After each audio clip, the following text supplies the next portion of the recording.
Hi, my name is Dr. Ed Shahady, and I'm here at the Cardiometabolic Risk Summit in Las Vegas, and I'm here with Dr. Jeff Levine. Dr. Jeff, I know you have an interest in women's health and cardiovascular disease.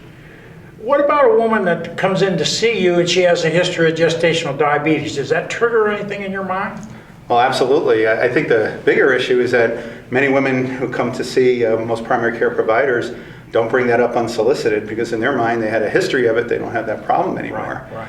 And I think for most of us, most primary care providers don't provide obstetrical care, maybe not since medical school. Right. And what they don't understand is many of these women, when they get past reproductive age, are transitioning from their OB/GYN to us as primary care physicians. Right. And because they don't perceive it as a risk, and most of us don't think to ask the question, it remains hidden. Right. And that's really the problem, because gestational diabetes, that history, confers a lifelong significant increased risk for developing diabetes. In fact, about over 70% in over 10 years.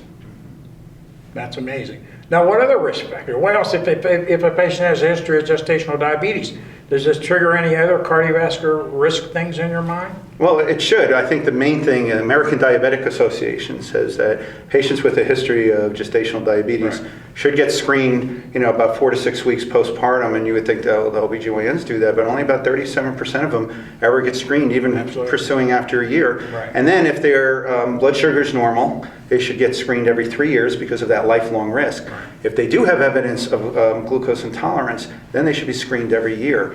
And again, as we know, patients with impaired glucose tolerance also confer possible other cardiometabolic risks. So based on age, BMI, other risk factors, sure, whether or not they be screened for dyslipidemia as well. But the big issue is you want to identify these patients before they become overt diabetics.